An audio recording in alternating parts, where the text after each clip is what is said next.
የኢትዮጵያ ሕዝባዊ አብዮታዊ ፓርቲ ኢህአፓ እየተዘጋጀ የሚቀርብ ፍኖተ ዲሞክራሲ የኢትዮጵያ አንድነት ድምፅ ነው። ጤና ይስጥልኝ፣ እንደምን አመሻችሁ አድማጮቻችን። ዛሬ ሰኞ መጋቢት 28 ቀን 2018 ዓመተ ምህረት ነው። የደምቢ ዶሎ ዩኒቨርሲቲ ተማሪዎች የነበሩትና በአክራሪ የኦሮሞ አሸባሪዎች የታገቱት ተማሪዎች ጉዳይ እስካሁን እልባትን አላገኘም። ብዙዎቹ ልጃገረዶች የሆኑት እነዚህ የአማራ ወጣቶች ከታገቱ ሰኞ መጋቢት 28 ቀን 2288 ቀናት አለፋቸው። የወጣቶቹ ሰቆቃ ያብቃ እንበል። እስከ መቼ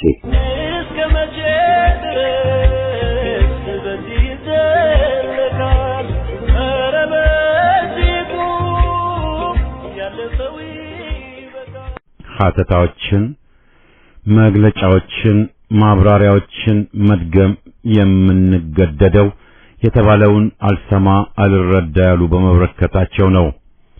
የፍኖተ ዴሞክራሲን ፕሮግራም አቀራረብ ለመግለጽ የተጠቀምንበት ሐረግ ነው። ለማረም ማን ብሎት ሲሰራው ግን ግድፈት በሚል ርዕስ ከዜናው ተከትሎ በሚቀርበው ሀተታ ውስጥ ተጠቃሏል። በመጨረሻም ከኢያሱ አለማየሁ እንጻፍ ካልንማ ተከታታይ ጽሑፎች አንዱን አሰምተን የዛሬ ዝግጅታችን ፍጻሜ ይሆናል። በቅድሚያ ዜና ፋኖ። የምዕራብ ወሎ መካነ ሰላም ከተማ ውስጥ መቀመጫውን አድርጎ ግራ ቀኝ ያሉ ወረዳዎችን በመውረር ንጹሃንን ሲገድልና ንብረት ሲያወድም የምናውቀው የፋሽስቱ አገዛዝ ኃይል 4 ምሽጎች ሌሊቱን ተሰብረውበት አድረዋል። በመካነ ሰላም ግንባር ከትላንት አመሻሽ ጀምሮ ሌሊቱን በፋሽስቱ አገዛዝ ዙፋን ጠባቂዎች ላይ የአፋብን ምስራቅ አማራ ቀጠና ታላቅ አመርቂ ውጤት ማስመዝገብ ተችሏል። በቅርቡ ከተለያዩ ዞች ተቃርሞ 11ኛ አዝ የሚል ስያሜ የተደራጀው የፋሽስቱ አገዛዝ ኃይል በሞርተር የታገዘ ተኩስ ቢከፍትም ሞታይ ፈሪዎቹ የአማራ ልጆች በፈጸሙት የጦር ሜዳ ጀብድ ጥላት ሱባ ሜዳ፣ ክሬቸር፣ ሶየና አሜጃ የተባሉ ቦታዎች ላይ ያዘጋጀውን ምሽጎች ለቆ እንዲሸሽ የተደረገ ሲሆን የተደመሰሱ የጥላት ኃይል አባላት ስለመኖራቸውም ነው ከስፍራው የደረሰ መረጃ የሚያመለክተው። የብልጽግና አስተዳደር በህዝብ ላይ ያደረሰ ያለው ግፍ ተጠናክሮ ቀጥሏል። የብልጽግና አገዛዝ ገዳይና ዘራፊ የምንለው በስሜት ተገፋፍተን ሳይሆን በየቀኑ በህዝባችን ላይ እየደረሰ ያለውን ተጨባጭ መረጃና መሬት ላይ ያለውን እውነት መነሻ በማድረግ ነው ያሉት ምንጮቹ። የቆሬ ሜዳ ጀግንነትና የዘራፊዎቹ ውድቀትም ይፋ ሆኗል። በሸዋ ክፍለ ሀገር በኤፍራታና ግደም ወረዳ ቆሬ ሜዳ ቀበሌ አሰቃቂና አስገራሚ ክስተት ተፈጽሟል። የሀገር መከላከያ በሚል ስም የተለጠፈ ያገዛዙ ቅጥረኛ የአቶ ደጀን ለመክበብና ገንዘብ ለመቀበል የሞከረ ሲሆን አይበገር የአማራ ልጅ አቶ ደጀን ለዘራፊዎቹ እጅ ከመስጠት ይልቅ የጥፋት ቡድኑን መሪዎች ሻለቃ ብርሃኑና 50 አለቃ ደረጀን ጨምሮ አጋሽ ኃይሉን በሙሉ በቦምብ ደምስሶ ራሱን መስዋዕት አድርጓል። በዚህ ግጭት ወቅት የወንድማቸውን ቤት ተከቦ የተመለከተው የአርሶ አደር ባደረጉት ተጋድሎ አጋሾቹ ለወሬ ነጋሪ ሳይተርፉ ተደምስሰዋል። ይሁን እንጂ በዚህ የሉና ውጊያ ውስጥ 2 ቆራጥ አርሶ አደሮች አቶ ጌታንና አቶ አሳልፍ መስዋዕትነት ከፍለዋል። በአሁኑ ሰዓት የዘራፊው ቡድን አዛዦች በቦልቻ ሆስፒታል የሚገኙ ሲሆን ሻለቃ ብርሃኑ በአንድ እግሩ ተቆርጧል። 50 አለቃ ደረጀን በከባድ ሁኔታ ቆስሏል። የተቀናጀ የጥፋት ዘመቻ የቆሬ ሜዳ ህዝብ በኦነግ ስም የሚንቀሳቀሱ ያገዛዙ ታማኝ ኃይሎች ቤቱ ተቃጥሏል፣ ተጨፍጭፏል፣ ንብረቱም ወድሟል። ይህ ሀቅ ማንም ሊክደው የማይችል የገሃድ እውነት ሲሆን አጣዬ፣ ጀቦሃ፣ ነጌሶ፣ ዘቦና ሞላሊያ፣ አርሶ አምባ፣ አላላ፣ ይምሉዋ፣ ፈርዶ ውሃና ካራሎ ጎማ፣ ሰለሉና ማጀቴ በአጠቃላይ በኤፍራታ ግደም ያልታረደ ንብረቱ ያልተዘረፈና ያልተፈናቀለ እንደሌለም ጠቁመዋል። በዚህም ለሚሊሻና ለአመራሮች ማሳሰቢያ ቀርቧል። የምትዋጓቸው ወንድሞቻችሁና ጓዶቻችሁ ናቸው። አደብ ግዙ፣ ታሪክና ህዝብ ይፋረዳቸዋል። ካልቻላችሁ ከህዝባችሁ ጎን ቁሙ፣ ካልሆነ ግን በዚህ የግፍ ድርጊት ከመሳተፍ ተቆጠቡም ተብሏል። ለአመራሮች አመራርን እያላችሁ ህዝብን ለሞት አሳልፋችሁ የምትሰጡ ነገ ማን ሊመራችሁ ነው? ይህ የታሪክ አተላ መሆን ውርደት ነው። በተለይ የአካባቢው ተወላጅ ሆናችሁ ለወዳችሁ ብቻ ከማሰብ ወጥታችሁ ህዝባችሁን ከጥፋት እንድትታደጉ ይገባልን ብለዋል። ብልጽግና የህዝብ ጠላት መሆኑ በተደጋጋሚ በተግባር ታይቷል ያሉት የፈሰሰው የወንድሞቻችን ደም በከንቱ መቅረት የለበትም። ሁላችንም በአንድነት ሆ ብለን በመነሳት ይህንን ግፈኛ ስርዓት አስወግደን ሰላም የሰፈነባት ሀገር መገንባት አለብንም ሲሉ መልእክታቸውን ለሚሊሻና ለአገዛዙ ካድሬዎች አስተላልፈዋል። የዕለቱ ዜና በዚያ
ለማረም ማንብሎት ሲሰራው ግን ግድፈት።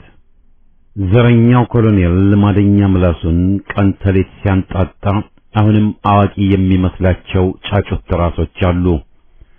ሳይነገራቸው ቀርቶ አይደለም፣ ጥቁር አለት ላይ ውሃ ማፍሰስ ሆኖ እንጂ።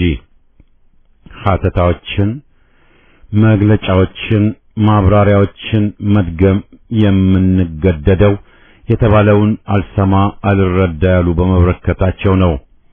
የደርግን ቅጥፈት ዛሬም ሐቅ ብለው ሊያስተጋቡ በጀግናው ኢትዮጵያዊ ዋለልኝ መኮንንና በተሰዉ የኢሃፓ አባላት ላይ ሐሰት ሊመሰክሩ ተጃጅለው በቅጥረኛነት የተሰለፉ ክፍያ ጠባቂዎች አሉ። ትላንት ከወያኔ ጎን ቆሞና ዶልቶ ዩኒቨርሲቲ የቸበቸበ ዛሬ ተረሳልኝ ብሎ ከዘረኞች ተመሳጥሮ መሬት በአክሲዮን ልሽጥላችሁ ብሎ ህዝብን እየዘረፈ ነው። የዘረኞቹ መጋዣዎች የዳያስፖራ ፈንድ ብለው ስንቱን እንዳልዘረፉ ሁሉ ለአባይ ግድብ፣ ለተራበው ህዝብ ወዘተ እርዳታ በሚል ሽፋን ህዝቡን ሊበዘብዙ ቀጥለዋል። የኮሎኔሉን የቅንጣት ፕሮጀክቶች እቅዶች በተመለከተ ጥያቄ ተነስቷል ቢሉም ጥያቄን ለማስተኛት እንጂ የኦሮሞ ቤተ መንግስት ተብየው አሁንም ወጪ እየፈሰሰበት ነው። ባዕዳን የወያኔ አሽቃባጮች የምዕራብ ትግራይን ልቦለድ ሲያነፍሱና ወያኔና የኦሮሞማ ፋሽስቶች የሚያካሂዱትን ፍጅትና የዘር ማጥፋት ወንጀል ሲደብቁ የወያኔው የነአመረ አረጋዊ መጽሔት ሪፖርተር ደግሞ ኮሎኔሉና ሸኔ መታረቅ አለባቸው ሲል አንገብጋቢ ጉዳይ ብሎ ይሳለቅብናል። የማሽላ እንጀራን በማሽላ ወጥ እርስ በርሱ ስንለው የነበርነውን ያስታውሰናል። በምስራቅ ወለጋ፣ በሰሜን ሸዋ ወዘተ የሚገደለው፣ በየመስጊዱ የሚታረደው፣ በመድፍ የሚደበደበው፣ ሐቅ ተናገረ ተብሎ የሚጋዘው አዛውንት ህዝብን ያስፈጁት እነ ስብሐት ነጋ ከእስር ተለቀው አሜሪካ ለሕክምና ሲላኩ ውልደቱ ትግሬ ነው ወይስ ኦሮሞ ብለን እንድንጠይቅ ይገድ ይለናል። መሐይሙና ለወያኔ የኢሃፓ አባሎችን ያጋለጠውና ለብዛቸውን ያስጠፋው ወርቅነህ ገበየሁ በግፊት የምስራቅ አፍሪካ ተቋም ኢጋድ መሪ ተብሎ ዳግም ተሹሟል።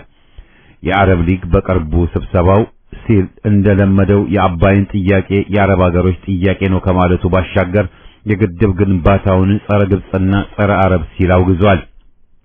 ግድቡን በ7 ዓመታት ቀስ በቀስ እንሞላለን፣ ውሃውን ለኢትዮጵያ እርሻ መሬት ላይ አንጠቀምም ብሎ ገብሮ አሁንም ስራው እንዳይጠናቀቅ ከባዕዳን ተማሳጥሮ ያለውና ያለፈውም አገዛዞች ምን ቢጎነበሱ ግብጽን ሊያጠጉ ግን አልቻሉም። በአባይ ላይ ሌላ ግድብ አንሰራም ብሎ ቃል መግባቱንም ሰሞኑን ሲደናበር ማመን ተገዷል። ቻይናም ኢትዮጵያን በወለድ አግድ መያዟንና በአሜሪካ ተጽዕኖ የብርን ምንዛሪ እንደገና ልትቀንስ ቃል መግባቷንም ሊክዱ አልቻሉም። ምርታችሁን ትታችሁ የምንሸጠውን ስንዴ ብቻ አድርጎ ለኖርዌይ ማዳበሪያ የናረውን ዋጋ ክፈሉ፣ ለተፈናቀሉ ቤት አታከራዩ፣ መፈናቀልን ስናመጣባችሁ በዝምታ ተቀበሉ፣ ለትምህርት መክፈል ተዘጋጁ ወዘተ። የምን አዲስ አበባ ፍንፊኔ እንጂ የምን የጎጃም ወንበራ ኦሮሚያ ግዛት እንጂ የምን ቤኒሻንጉል ጉባ ወለጋ እንጂ ስንላችሁ በዝምታ ተቀበሉ የሚለን አገዛዝ ትግል ላይ የተሰማራውን ፋኖ ለማጥፋት በየአቅጣጫው ቅጥረኞቹን አሰልፎ እየተሯሯጠ ነው። ከደርግ እስከ ዛሬ የሰላማዊ ትግል አባወራንን ብለው ህዝባዊ ሁለገብ ትግል ሲያመክኑላቸው የባጁት ተልካሾች ዛሬ በየሸለቆው የብርጌድ ጦር መሪዎች ሆነናል ብለው ሊጫወቱብን ተሰማርተዋል። በተለቀቁ ማግስት በውድ አልሞ ተኳሽ ጠመንጃ ታጅበው ላይታች የሚምነሸነሹ አስመሳዮች ደግሞ የፋኖ ዋና አለቃ ተጠሪ በሉን እያሉን ናቸው። ሊሰሩልን ተመካክረው አድብተዋል። የመራዊ ጎጃም ሰው ግን ምስጢሩን ያውቀዋል። ትላንት ታቀኛ ጸረ ወያኔ የትጥቅ ትግል እኛ እናደርጋለን ብለው ከሻዕቢያ ጉያ ገብተው ሲግማሙና ኢትዮጵያ ሀገራችንን ሲጎዱ ከግብጽ ሚሊዮን ዶላር ተቀብለው የነበሩት ዛሬም የቀድሞ አባሎቻቸው ግብጽንም ሻዕቢያንም ሊወዳጁ መጣር ከመጀመራቸው ሌላ ባላቸው አቅምና መድረክ አሁንም ኢህአፓ ላይ ከይሲ ዘመቻቸውን አጧጡፈዋል። ዋለልኝ ውድ ሕይወቱን ለኢትዮጵያ የሰዋ ጀግና ጸጋዬ ይስሐቅ፣ አበራሽ በለጠ፣ ተስፋዬ ከበደ፣ ማርታ ገመቹ፣ አቦሃይ ታምራት ወዘተ ለሀገር የተሰውሩ የኢትዮጵያ ጀግኖች ከፈርጣጮች፣ ቡከኖች፣ በታኞች፣ የዘረኛ መጋዣና ጫማ ሳሚዎች ጋር መቼም ሊነጻጸሩ አይችሉም።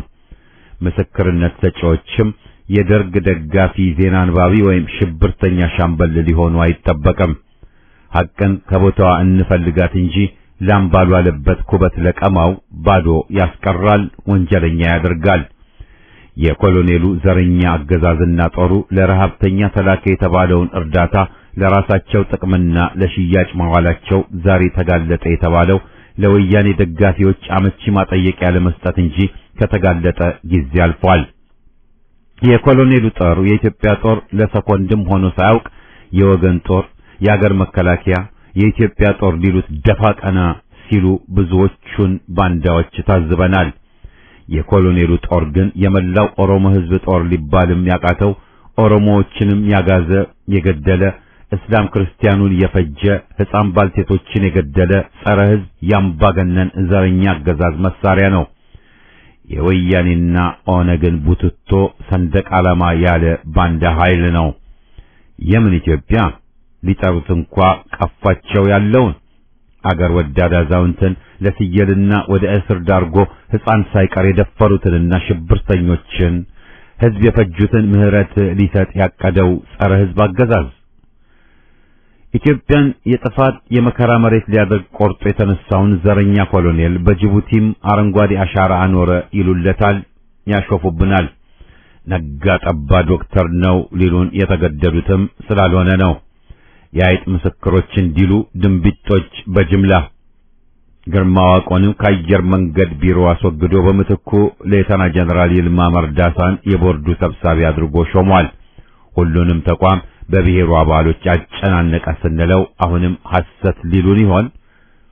ለውጭ ትምህርት የሚላኩት ግደይ በጋቢሳ የተኩ ሆነዋል ብንልስ? በደብረ ኤልያስ ገዳም መነኩሴዎች ሳይቀር ምዕመናን ሳይቀር ታሪክ ቅርሶች ሳይቀር እያጠፋ ያለውስ ማን ነው? እንቀጥል ካል ከደጀን ተራራ በላይ ፋሽስቶቹን የሚያጋልጥ የሚያወግዝ ክስ ይከመራል።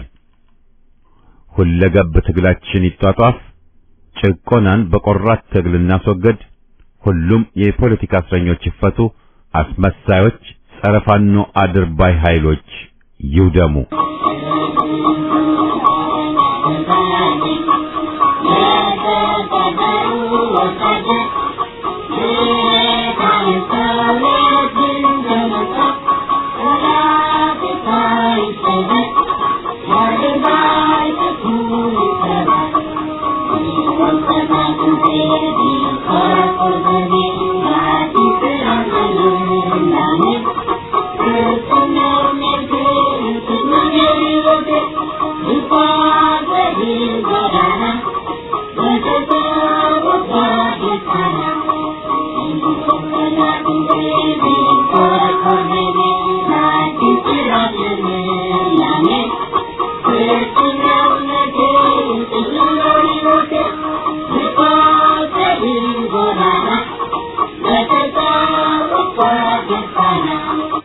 አድማጮቻችን በማስከተል ከኢያሱ አለማየሁ የቀረበውን እንጻፍ ካልንማ እናሰማለን።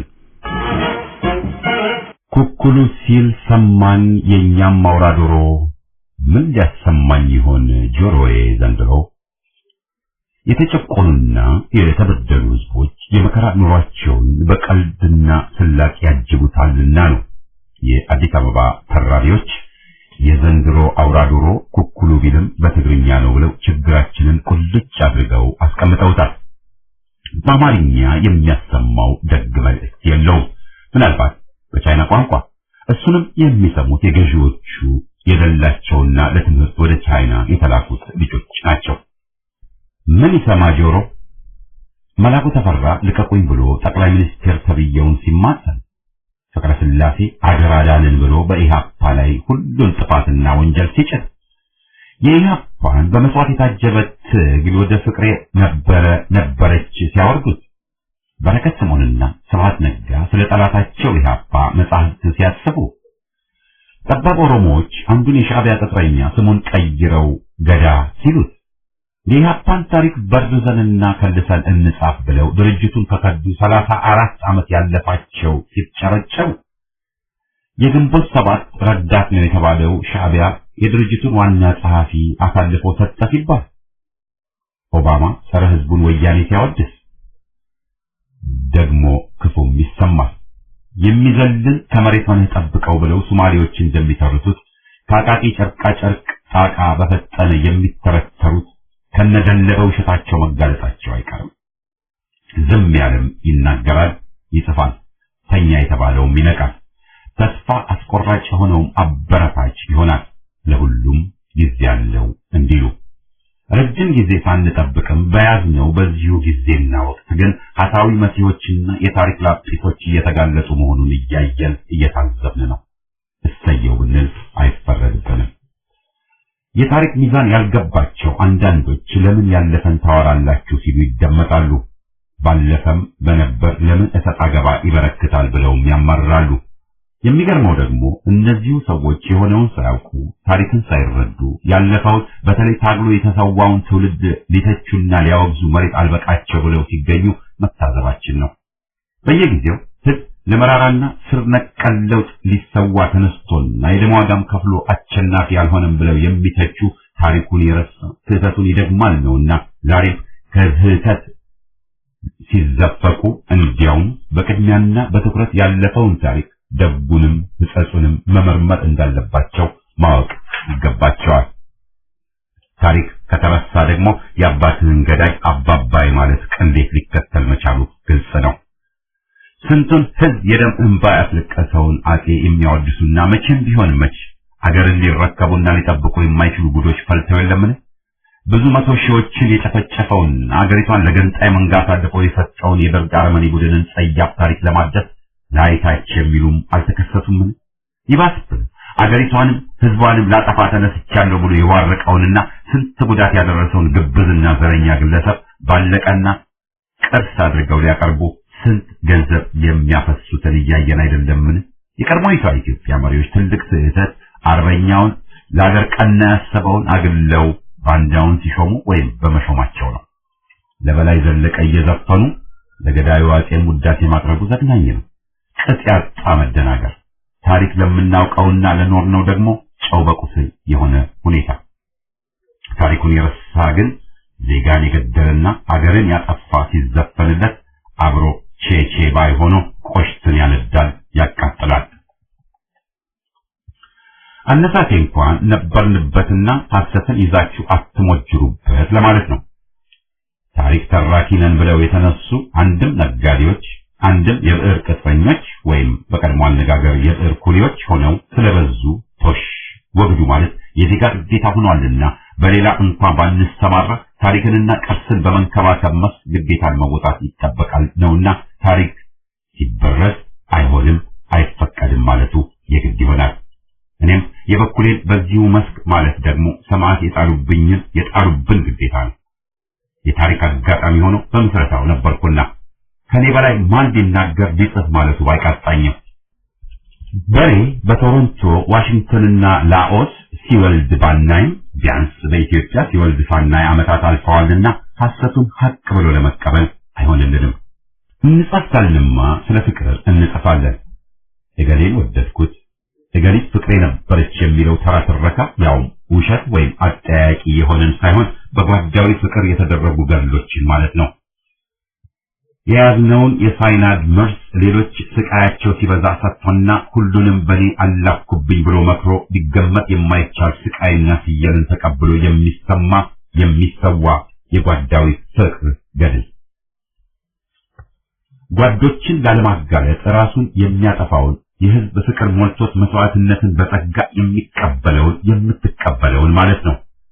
እንጻፍካል ስለ ድላይም ሆነ ጽጌ፣ ስለ ቆንጂትም ሆነ ስለ ዘውዲቱ ዋቲሁን፣ ስለ ዳሮ ነጋሽም ሆነ መድፈራሽ ወርቅ ጀሚላ፣ ስለ ህብስቱም ሆነ ዘውዱ፣ ስለ አንጋው ከበደና ሰለሞን ከበደ፣ ስለ ጉብሳ አባይ፣ ደበሳይ ካህሳይ፣ ጡመ ልሳንና እናቱ በ1986 ዓ.ም በቋራ ለተሰውት ስለነ ጃብርና ግርማ ጎልጃ፣ ስለ ኃይሌ አባይ አምባዬ፣ ስለ ይሽጥራው ብሸትና ወንድሞቹ መሸሻና ሙሉሻዋ፣ ስለ ተሰውት አንጋፋ አባሎች ዮሴፍና ብንያም አዳነ፣ ጸሎተና ይትባረክ ሕዝቅያስ፣ ስለነ ውብሸትና መሐመድ ማፉስ፣ ሙሉጌታ ሱልጣን፣ ኢንጂነር ኦስማን፣ ተካልኝ ወልደ ሚካኤል፣ አልማዝ፣ ማርቆስ ሀጎስና ስንቶቹ ላባደሮችና መሪዎቻቸው ወዘተ የምንጽፈው ስለ ጀግንነታቸው ብቻ እንጂ ስለ ትርኪ ምርኪ ብዕራችንን አያደርቀውም።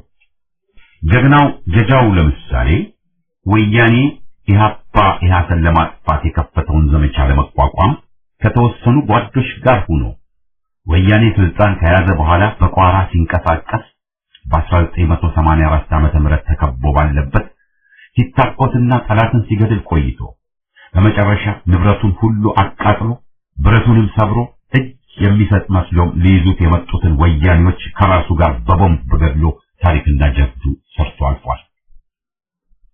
በ1972 ዓ.ም ሰራዊቱንና ኢህአፓን ከድተው የፈረጠጡት ድርጊታቸውን የሚገልጸው ይህ ብቻ ነውና ዛሬ የሰራዊት ታሪክ አዋቂ ነን ብለው ልንጽፍ ነው በሚልም ሲውገረገሩ ከነሱ ክህደት በኋላና ወያኔም ስልጣን ከያዘ በኋላ ስለተደረገ ተጋድሎ የሚያውቁት ቅንጣትም የለም። ያውም ለወያኔ የገደል ማሚቶ መሆኑን ትተው ያልነበራቸው የመጽሐፍ ችሎታ ድንገት ከተከሰተ ሊጽፉ ከተነሱ ማለት ነው። ቢከፍቱት ተልባ ነውና የምናውቀውን ሁሉ እናውቃለንና ድንገት ጉድ አጋላጮች ከተገኙበት ነቆ ብለን ኢህአፓዎች እንቅልፍ የምናጣ አይደለንም። እኛ ግን ለህዝብና ለሀገር ፍቅር ሲሉ መስዋዕትነትን የተቀበሉትን እንዘክራለን እንጂ በህይወት የሉም ብለን ሐሰት አንጠርቅም። ጸጋዬ ደብተራው የለም ብለን የራሳችንን ጥፋት ሁሉ በሱ ላይ አናላክክም። ያልነበረንን የታሪክ ቦታ ለራሳችን አንሰጥም። በቀቢጸ ተስፋ አናላዝንም።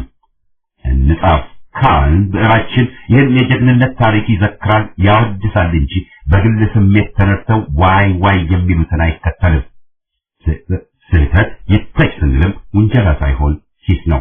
ሚዛኑን ያሳተ ከዳተኞች ውለው አድረው በወያኔ ኮርኳሪነት በድንገት ኢህአፓን ሊያጠቁ ቢነሱ የሚገርመን ክስተት የማይሆነውም ለዚሁ ነው።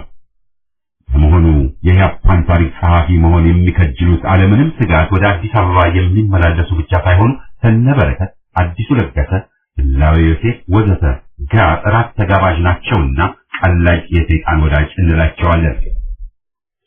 ይህን ስንተው ደግሞ ለእኛ ፍቅር ስንል አገርና ሕዝብን የሚመለከት ነው። የግለሰብ ስሜታዊ ጉዳዮች ለግለሰቦቹ ግዙፍ ቢመስሉም ከሀገርና ሕዝብ አንጻር ግን ሚዛናቸው ዝቅ ያለ ወይም ገለባ ነው። ፍቅር ለሕዝብ፣ ፍቅር ለኢትዮጵያ፣ ይህ ነው ቅዱስ ክቡር ጉዳይ። ከመሬት ተንፏቆ ከጭቃ ተንከባሎ የማይገኘው። እንጻፍ ካልንም ስለ ጥላቻና ጠላትነት መጻፍም ግዴታችን ነው። ያልተመታ ልጅ ሲቆጡት ያለቅሳል የሚባልብንም አይደለም። ሕዝብና ሀገርን ሊያጠፋ በተነሳ ከይሲ ድርጅት ላይ በቅ ጓዶቻችንን እነ ጸጋዬና ይስሐቅ በለጠ፣ ስጦታውን፣ አዛናው፣ ደሳለኝን፣ አጎትና ተክላይን ወዘተ ከማጎሪያው እያወጣ በረሸነ አረመኔና ዘረኛ ቡድን ላይ ጥላቻ ቢኖረን እሰየው የምንባል ነን። ባሲምባ የተገደሉትን እነገመቹንና ሌሎቹንም ጓዶች አንረሳም። ያልቆሰሉ ያልደሙና ምንም ስቃይ ያልደረሰባቸው ከወያኔ እርቆ ሰላም ቢሰብኩም አንገረምም። ያልደረሰበት ግልግል ያውቃል ተብሎ የለ። ጥላቻና ቂም ይቀር ይላሉ አንዳንዶች። ለምንና እንዴት? ወንጀል የፈጸሙትን አጠፋን ብለው ይቅርታ ጠየቁ? በፍጹም። ይባስ ብለው ደግ አደረግን ብለው መጽሐፍም እየጻፉ ዳግም በደማችን ላይ ሲሊቀልዱ እየጣሩ ናቸው። ከወያኔ ተጣላን ቢሉም ከዓመታት በፊት ሆነ ከስልጣን መያዛቸው በኋላ የወያኔን ወንጀልና ገበና የራሳቸው አድርገው ሲደብቁ እንጂ አንጻራዊ ደረጃ ገብሩ አስራት ሲቀር ሐቁን ተጸጽተው አውጥተው አጠፋን ሲሉ አልተደመጡም። ጨቋኝን፣ በዝባሽን፣ ግፈኛን፣ ወራሪን መጥላት ግን የዜጋ ግዴታ ነው። ከጠላት ጋር መሞዳሞድ አይቻልም፣ ውጤቱ ክህደት ይሆናልና። ስለዚህም ታሪክ ስንጽፍ ለጠላት የነበረንና ያለን ጥላቻ ለብዕራችን የማይነጥፍ ቀለም ይሆናል። ጠላትን ጎርፍ ሲወስደው እንተፍ ብለህ ጨምርበት ያሉት አባት እናቶቻችን በከንቱ አይደለም። ቀደም እንደጻፍኩት ዛሬ ስለ ኢህአፓ መጽሐፍ ጻፍኩ ማለቱ ከንግድም አንጻር የደራ ሁኔታን ፈጣሪ ሆኗል። ፈጠን ብሎ በስመ ኢህአፓ ጸረ ኢህአፓነት መጻፍ በዘመኑ አነጋገር የሚያበላ ሆኗል። የዛሬ 35 ዓመት በየምክንያታቸው ድርጅቱን ጥለው የሄዱ ዛሬ ተመልሰው ስለ ድርጅቱ እንጻፍ ቢሉ ራሳቸውን ለትዝብት የሚዳርጉ ናቸው። ያልነበሩበትንና ያልኖሩትን ታሪክ ሊጽፉ የሚዳክሩ ናቸውና ታሪክ ጸሐፊ የሚባሉትም ጥረታቸው ከንቱ መሆኑን በየጊዜው ጠቅሰን ልናጋልጥ የጣርነውና የተቸነው ነው። አንዱ ፕሮፌሰር ለምሳሌ የወያኔ የክልል አንድ ተወላጅ ነውና ቀይ ሽብርን ኢህአፓ ቆሰቆሰው ሊለንም ሞክሯል። ሌላው የታሪክ ዶክተርም ተመሳሳይ ሊጽፍ ሞክሮ ታረም ብለነዋል። ለሐቅ የሚቆሙ ታሪክ ተንታኞች ጠፍተዋል። ትንተናዎቻቸውም ግልብ ሆነዋል ማለትም ይቻላል። ኢህአፓ ለከተማ ትጥቅ ትግል የተዘጋጀ ወይም ይህን ምርጫ ሲመሰረት ጀምሮ ያደረገ አልነበረም። ብዙዎች መነሻና መድረሻ መንስኤና ውጤት እየተማቱባቸው ትንተናቸው ዋጋ ቢስ ሆኖ ቀጥሏል። በወያኔ አሁን ድጋፍ ተሰጥቷቸው ላይታች የሚሉና ድሮ አመራር ነበርን ብለው የሚለፍፉ የዛሬ 35 ዓመት ያልተነገረ ታሪክ አለ በሚል በኢህአፓ ላይ የተነሱ ሁሉም አንጃዎች ትክክል ነበሩ ለማለት እየጮሁ ናቸውና ምን ፈለጉ ስንል ባያስገርምም የተሰጣቸው ተልእኮ የድርጅቱን ታሪክ አክስሎና ያሉትንም አመራሮቹን ማውገዝና ማጥላላት መሆኑን መገንዘቡ አላቃተንምና በጌቶቻቸው አነጋገር እንታይ ጉዱ በዓል ዘመን ማለት የግድ ይሆናል። ጊዜ የሰጠው ቅል የሚለውም ይሰራል። ጥራዝ ነጠቆቹ ለምሳሌ የመጀመሪያው አንጃ ልክ ነበር፣ የከተማውን ሁለገብ ትግል ሲቃወሙ ይላሉ። ከነ ብርሃነ መስቀል አንጃ ጋር ልዩነቱ የከተማ የትጥቅ ትግል ስልት ሳይሆን ደርግ ጋር መተባበር አለመተባበር የሚለው ነበር። ከመይሶንም ቢሆን ልዩነቱ መነሻው ይህ ነበር። ከቀጣይ አንጃዎችም ጋር ልዩነቱ ተመሳሳይ ነበር። የቅርቡ አንጃም ለወያኔ ገብረን ፈርመን አገር እንግባ ሲል ልዩነት ተፈጠረ እንጂ የውስጣዊ ዴሞክራሲ ጉዳይ አልነበረም ልዩነት ያስነሳው። በወያኔ ቀስቃሽነት ያልተነገረ ታሪክ እንጻፍ ብለው የተነሱት የ1972 ዓመተ ምህረት ፈርጣቶች እንዴት ስለ ኢህአሰ እስከ 1986 እና ኢህአፓ በ2007 መጻፍስ ይችላሉ? ፍየል ወዲህ ከዝምዝም ወዲያ ከሚባለው ሁሉ በላይ ነው። እንቀጥል ካልን ደግሞ ታሪኩን የምናውቀው የግድ ከሆነ ማን ነው ምን ነበር ብለን ልንጽፍ ልንገደድ ነው። እንጻፍ ካልንማ እስከዛሬ ሆዲፍ ጀው የነበረው ወጥቶ በአደባባይ ሊሰጣ ሊነገር ነው ማለት ነው። ያዋጣል። በጥሞና ቢታሰብበት ደግ ይመስለኛል። ማስፈራራት ሳይሆን ቀና ማሳሰቢያ ነው። ከ1972 ዓ.ም ጀምሮ ዝምታን አቅፈው የከረሙ በአሁኑ ጊዜ ፍየል ምላስ ሊሆኑ ምን አነሳሳቸው? ጸረ ኢህአፓዎችንና የአንጃን መንጋ ደግፈው ሊራወጡ ማን ቀሰቀሳቸው? ራሳቸው ለብዙ ችግሮችና ድክመቶች ተጠያቂ ሆነው እያሉ ማለታችን አይቀር ይሆናል። ወደ ግለሰቦቹ ምንነትና ታሪካቸው መገፋፋታችንም ማምለጥ አንችልም። ኢህአፓን በተመለከተ ያልተሰራጨ ሐሰት የለም፣ የሚጠበቅ ነው። ለሀገር አንድነትና ለዲሞክራሲ ሲል ታግሏልና ጠላቶቹ ብዙ ናቸው። ድርጅቱም ለምን ተተቸው የሚል ሳይሆን ለትችቶቹ ምላሽ እየሰጠ ራሱን በየጊዜው እየገመገመና ለማረም እየጣረ የቆየ ነው። በቅርቡ መጽሐፍ ያሳተመው የወያኔ የቀድሞ አመራርም የኢህአፓ መከራ የኢትዮጵያን ሉዓላዊነት አላስረክብም በማለቱ ነው ሲል አረጋግጧል። ኢህአፓ የኢትዮጵያ የቅርብና የሩቅ ጠላቶች ሁሉ ጥፋ ብለው አጥቅተውታል። ከአቋሙ ጋር የመጣ ጣጣ ነው። ለኢትዮጵያ የቆመ ሁሉ ላይ የቅርብም ሆነ የሩቅ ጠላቶች ይረባረባሉ። ኢህአፓ ኢትዮጵያን ቢክድ ወዳጆቹ ብዙ ይሆናሉ። የትናንትም ዛሬም ሀቅ ይህ ነው። ኢህአፓ ራሱን እንደ ወያኔ ለገበያ ቢያቀርብ፣ አገራዊ መርሆውን ቢሸጥ፣ አገራዊ ጥቅምን ለድርድር ቢያሰጣ፣ አረብ ነን ቢል፣ ሲሶ ኢትዮጵያን የሶማሊያ ግዛት ነው ብሎ ሞቃዲሾ ተጉዞ ቢፈርም፣ አሜሪካ ለወያኔ ስገድ ቢለው ቢሰግድ ወዘተ ምናልባትም ደጋፊና ደጓሚ ማግኘት ይችል ይሆናል። ምን ለመስራት? ምን ጥቅም ለማግኘት? ብዙውን ጊዜ ተበስብሰው የሚያልፉ መሰረታዊ ጥያቄዎች ናቸው። ወደ ታሪክ መለስ ስንልም አሉባልተኞቹ የሚሉትን የሚለፍፉትን ወደ ጎን ስንተው በአገር ጉዳይ የትንፍጭው ዱቄቱን አምጪው በሌጣው የሚወሰድ አይደለም። ዋና ፍላጎታችን አገርን ማዳን ከሆነ አገርን ሽጠን አገርን ማዳን የሚለው ጎዳና ወስዶ ገደል ከታች ነው። ለዚህም ነው ዛሬም ከወያኔ ጋር እርቅ ሰባኪዎች ጋር ስምምነት ሊደረግ የሚቻል ሆኖ የማይገኘው። ተኩላና በግ፣ ፍየልና ነብር በአንድ በረት አያድሩም። አንዳንድ የለመደባቸው አሳዛኝ ፍጥሮች ትናንት ስንቱን ሕዝብ ባልሆነ ቅስቀሳ አስፈጅተውና አሳስረው ተመለስ ዜናዊ መውጫ ፈቃድ አግኝተው ተሰደው ዛሬ ደግሞ ተመልሰው ለወያኔ ምርጫ አጃቢ የሚሆኑት ሕዝባችንን የሚያሳፍር ከመሆኑ ሌላ ምናልባትም የወያኔ ፓርላማ ተብዬ ግፋቢል 2 ወንበር ከማግኘት ውጭ የሚያተርፉት ጭራሽ የለም። የደቡብ አፍሪካ አይነት የእርቅ ሂደት ይምጣልን የሚሉትንም በተመለከተም ቢሆን የዚህን ሙከራ ሂደትና ክሽፈት መገንዘብ ያልቻሉ ከመሆናቸው ሌላ ወያኔ በእርቅና ሰላም ተሞክሮ ያላገጠ ያሰረና ወግዱልኝ ያለ መሆኑን የዘነጉ ናቸው ማለትም ይቻላል። በደቡብ አፍሪካም የዘረኞቹ ስልጣን ከተወገደ በኋላ ነው ይህ ጥረት የተደረገው። የጋንዲንስ የህንድ ነጻነት ጉዳይ ከሚባለው ውጭ እንደነበር ታሪክ ይመዘግባል። ታዲያ ዛሬስ ከወያኔ ጋር እርቅ ሰበካ ጊዜው አላለፈበትም? የሞኝ ነገር መልሶ ያሰኝብናል። ግማሽ አርበኛ ግማሽ ባንዳ መሆን የሚቻል አይደለም። ግማሽ ጎፈሬ ግማሽ መላጣ። እንጻፍ ካልደማ ሐቁን ማስፈር ስላለብን ምናልባትም የሽፍንትኑ ባታሊዮንን የምናስቀይም ይሆናል። የሚገደን አይደለም። ታሪክና የህዝብ ዕጣ ተደቅኖ ባለበት ማንን እናስቀይም ይሆን የሚለው ቦታ አይኖረውም። ኢህአፓን የሚጠሉና ያ ትውልድም ይጥፋም የሚሉ እንዳሉ እናውቃለን። እነዚህ ግን ብዙዎች ወይ የዚያን ጊዜ ወንጀለኞች ወይም የወያኔ ቅጥረኞችና ሆዳሞች ናቸው። ማለትም በወያኔ ተገዙ። የዛሬን ውድቅ ሚናቸውን ለመሸፈን ግን ግልጋሎታችን ለወያኔ ሳይሆን ለሀገር ነው ማለት ይቀናቸዋል። አገር ማገልገል ከፈለጉ ለወያኔ መቼም አያዝሩ ነው ሐቁ። መሰደድ ይቻላል፣ ሌላም ስራ መያዝ ይቻላል። የወያኔ ሰላይ፣ ገራፊ፣ ነፍሰ ገዳይ ከመሆን ይልቅ ማለት ነው። ያቺ አይቀሬ የፍርድ ቀን ስትመጣ ይህ ሁሉ ይጠየቃል።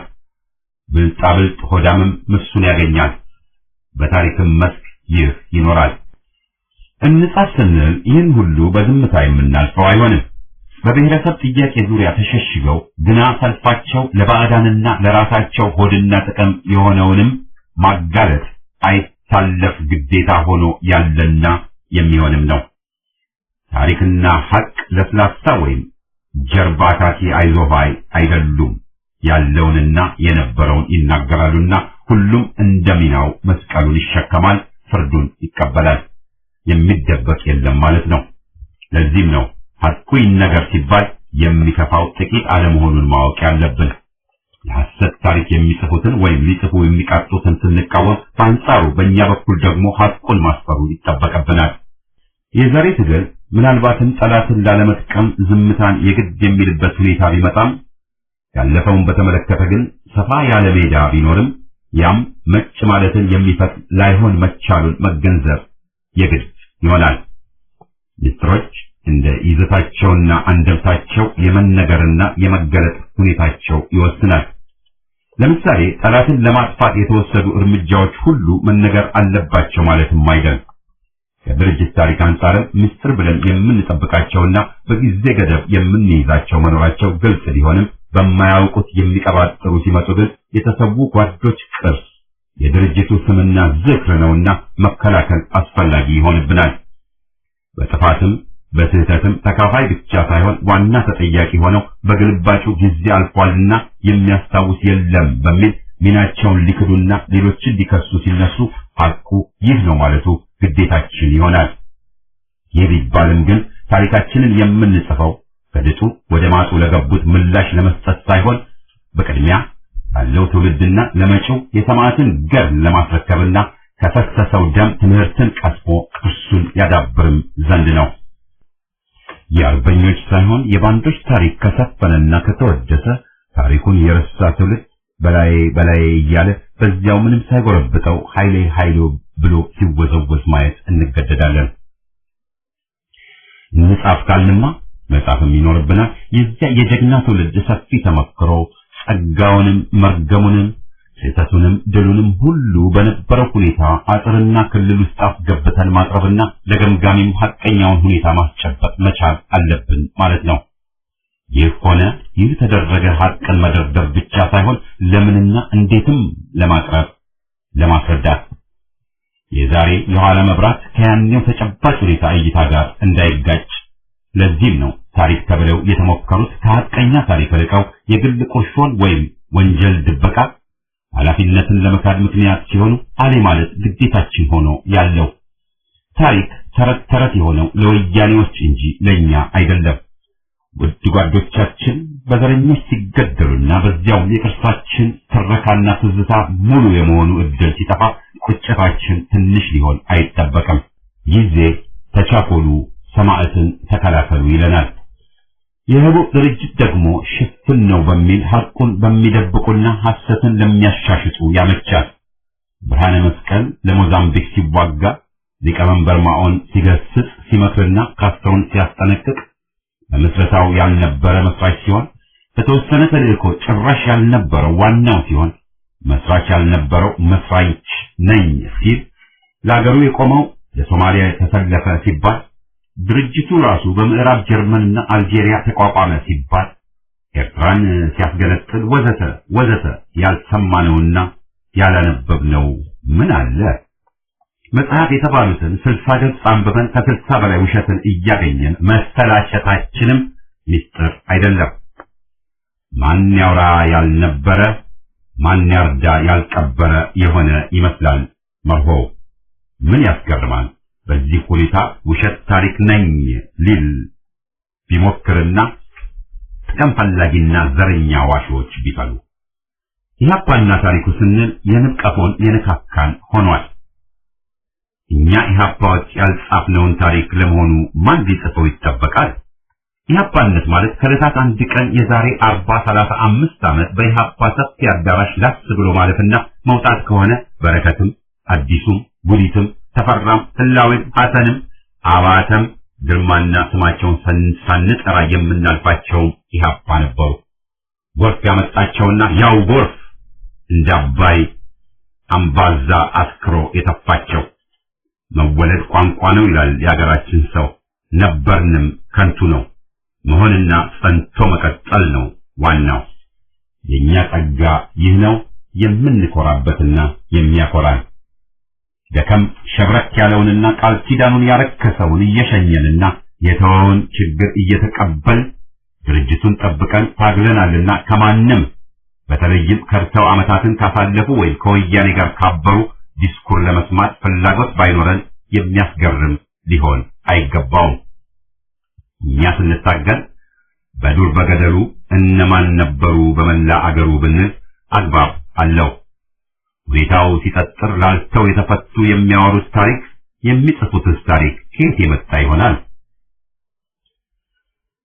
ፎክሮ ከሚሸሽ ታሪክ ከሚያበላሽ ቃል ኪዳንን ክዶ ከሚሆን ርካሽ ነፍሱንም ከሚጥል ከሚሆን ተከስካሽ ይሻለን ነበረ ባልነበረ ጭራሽ ብንልስ ይፈረድብናል? ያለን የነበረን ሁኔታ መካዱ ከንቱ ነውና ልንጽፍ ስንነሳ እና ሐቅን ቦታዋን ስናስይዛት ትናንትም ዛሬም መድረኩ አመቸ ብለው የዘበራረቁትን ከማሳፈር አልፎ እኛ ውድና ብርቅዬ የኢትዮጵያ ልጆች ሞት ለፋሽስት ሞት ለዘረኛ ገንጣይ ብለው በሞት አይፈሪነት ለምንስ እንደተሰዉ የምንዘክር ይሆናል። ውድ ሀገራችን ያሏትንም ጠላቶች ማንነት ይዘትና የዓመታት ሻጥርንም ዘርዝሮ ማቅረብ የግድ ይሆንብናል። ይህን ግዳጅ በጋራ ለመወጣት ደግሞ ጥረታችን ተጀምሯል።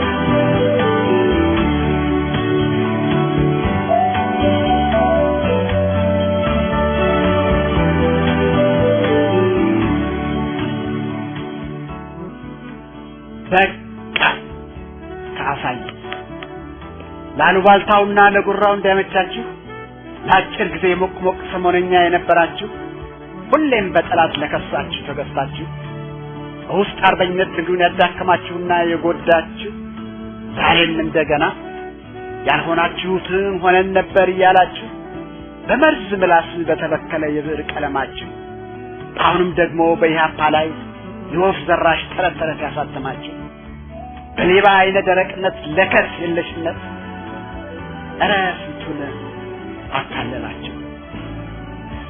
እምባዬ ሆናችሁ ሳለ ነን ያላችሁ ሎሚ ስንቱን ታጋይ ጀግና በፋሽስት ዘር አውዳሚ የአንድን ትውልድ ሀገር አዳኝ ዜጋ አስመታሪ ዛሬም እንደገና ለወያኔ ያድራችሁ ለጠብታ ጭላጭና ፍርፋሪ ላም ባልወለችበት ስትሆኑ ተረት መጽሐፍ አሳታን። ኧረ ጉድ እኮ ነው ጎበዝ። ያገጠጠ ጥርሳችሁን ፈግጋችሁ የጎበጠና የደረቀው ገባችሁን ለወያኔ ጭነት አደራድላችሁ ውሸት ባጠነዛው ላንቃችሁ እየተተረተራችሁ የህዝቡን ስቃይና ሰቆቃ ለማራዘም መጣራችሁ ምን ነው ክደቱ አልበዛም እንደ ጎበዝ? ኧረ ተውን እባካችሁ። አሁንም ቢሆን በክደት ብዕራችሁ ተረት ጸሐፊዎች የአፓን ጎዳን ብላችሁ በህዝብ ስቃይና ሰቆቃ ልትከብቡ ቆማመጣችሁ በህዝባችን ላይ የጭቆና ሰንሰለት እንዲጠብቅ እጅና ጓንት የሆናችሁ ጊዜ ቢፈጅም ውሸቱ የማይጋለጥ ወያኔም የማይወድቅ የመሰላችሁ በህዝብና በትግሉ ላይ ከባድ ጉዳት በማድረሳችሁ ለዝንተ ዓለም የማይፋቅ የታሪክ ክደት ፈጸማችሁ። አዎ ከእንግዲህስ ወዲያ ፋሽስት ሰፋ ወያኔና አንጃ ባንዳ በታኝ የምታሰሙት የውሸት ናዳችሁ በቃ ልክ እንደ ተዋን እንደ ጥርኝ የተናጋችሁ እስትንፋስ የብዕራችሁ የተበከለ ቀለም ገመል። ታማኝ የጠላት ቅጥረኞች የፋሽስትና ጠባብ ተገንጣይ ሰልፈኞች የአንድን ትውልድ ዜጋ ስጋውን በልታችሁ ደሙን ጠጥታችሁ ያንን ዘግናኝ ተውኔት እንደገና ለመድገም አስባችሁ ወያኔና በአዳና አይዟችሁ ባይነት ልቅ ጥልቅ ማለት ጀመራችሁ። ራሱስ በቃል በንጹሃን የታጋይ ደም የተበከለው ጠረናችሁ ገማ። የትግል ጋሬጣነታችሁ ጎዳ። ፋሽስት ሰፋ ወያኔ በቃ። ጠባብ ተገንጣይ ዘረኛ በቃ። አንጃ ባንዳ በታይ በቃ። ከአጽናፍ እስከ አጽናፍ አመት የድል እናታችንን አቃጥለን ተነስተናል። ከከርሰ መቃብራችሁ ልንወረውራችሁ በአገር አደን ትግሉ ቆርጠናል። አሁንስ ቁርጥ ነውና በቃ በቃ። አዎ በቃ።